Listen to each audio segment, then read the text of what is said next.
Halo anak-anak, masih bertemu lagi dalam pembelajaran PKT hari ini. Semoga semuanya masih tetap semangat ya. Nah, anak-anak, materi kali ini masih dalam nilai community. Dan kita akan membahas berkaitan dengan materi menerima perbedaan dalam kelompok. Yuk kita lihat bersama.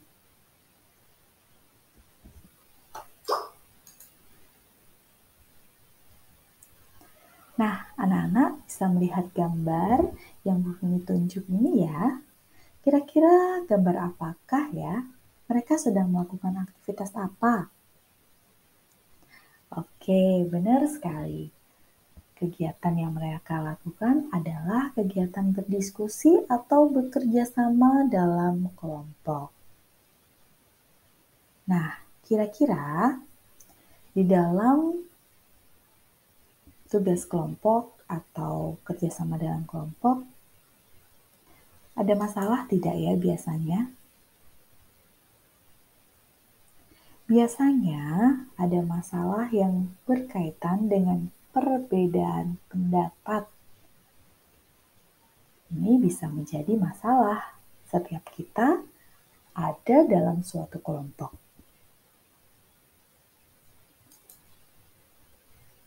Untuk itu, apa yang harus kita lakukan ketika kita mengalami kendala atau masalah adanya perbedaan dalam kelompok? Pada dasarnya, setiap orang itu bebas untuk berpendapat loh. Karena Tuhan sendiri menciptakan perbedaan di antara kita, agar kita bisa saling mengenal, saling belajar, dan mengatasi perbedaan yang ada. Lalu, bagaimana ya cara mengatasi perbedaan itu? Cara mengatasi perbedaan adalah dengan menerima dan menghormati perbedaan itu sendiri, atau kita bisa menghargai pendapat orang lain. Kira-kira susah tidak ya kita menghargai orang lain? Sepertinya tidak susah.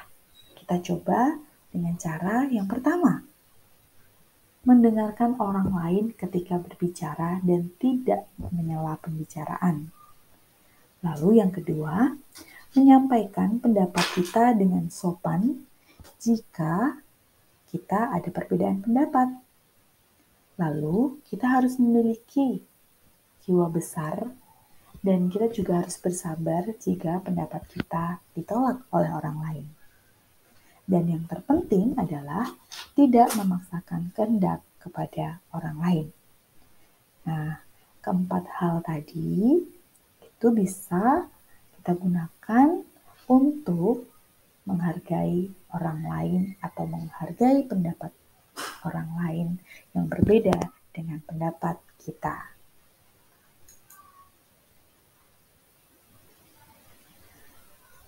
Anak-anak dalam bekerja sama dalam kelompok harus ada sikap mau menerima satu dengan yang lain.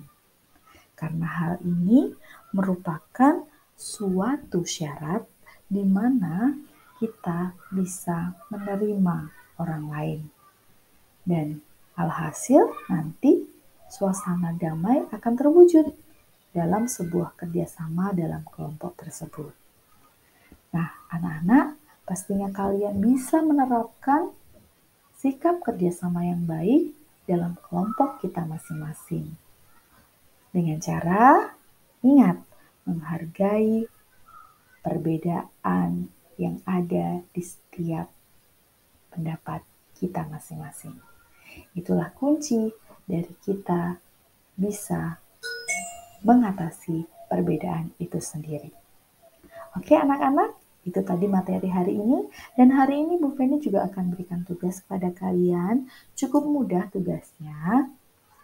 Tugasnya berupa sebuah pengalaman. Bu Feni ingin kalian menceritakan pengalaman kalian dalam bekerja kelompok. Baik itu bekerja kelompok di rumah ataupun di sekolah waktu sebelum pandemi. Nah, kalian bisa ceritakan apakah ada pengalaman yang menarik, lucu, bahkan pengalaman yang kurang menyenangkan sekalipun di dalam kamu bekerja kelompok saat itu. Ceritakan sesuai dengan pengalaman kalian masing-masing ya. Oke, anak-anak, Bu Feni tunggu tugasnya, cerita kalian. Silahkan kalian upload seperti biasa di Google Classroom. Oke anak-anak, terima kasih untuk hari ini. Tetap semangat. Tuhan memberkati.